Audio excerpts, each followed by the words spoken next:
गिजवण्याच्या श्री केदारलिंग देवाच्या यात्रेची सुवासिनींच्या कलश मिरवणुकीने सुरुवात.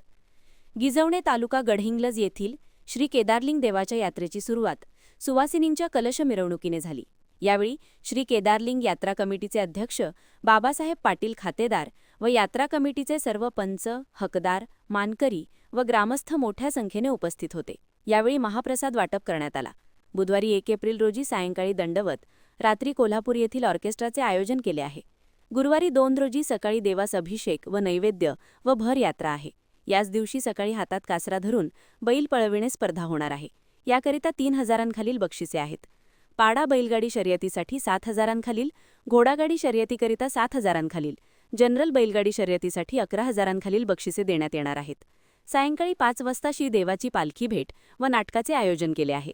शुक्रवारी 3 रोजी सकाळी गावातून पालखी मिरवणूक, सायंकाळी 7:30 वाजता आजीमाजी सैनिक वेल्फेअर असोसिएशनमार्फत शिवकालीन शस्त्रविद्या, भारतीय व्यायाम व शस्त्रकला प्रदर्शन होणार आहे. रात्री 8 वाजता ग्रामपंचायतीसमोर महिलांसाठी खेळ पैठणीचा कार्यक्रम आहे. शनिवारी 4 रोजी साबळेगल्ली येथे हनुमान जयंतीनिमित्त 12 ते 3 या वेळेत महाप्रसाद, सायंकाळी हभप स्वप्नील सुरंगे यांचा कीर्तनाचा कार्यक्रम होईल. रविवारी 5 रोजी सकाळी 10 ते 2 राजमुद्रा ग्रुप गिजवणे व स्वराज्य मल्टीस्पेशालिटी हॉस्पिटल गडहिंग्लज यांच्यामार्फत आरोग्य शिबिराचे आयोजन केले आहे. तरी कार्यक्रमांना उपस्थित राहण्याचे आवाहन संयोजकांनी केले आहे. महान कार्य न्यूजसाठी प्रकाश ऐनापुरे, चंदगड.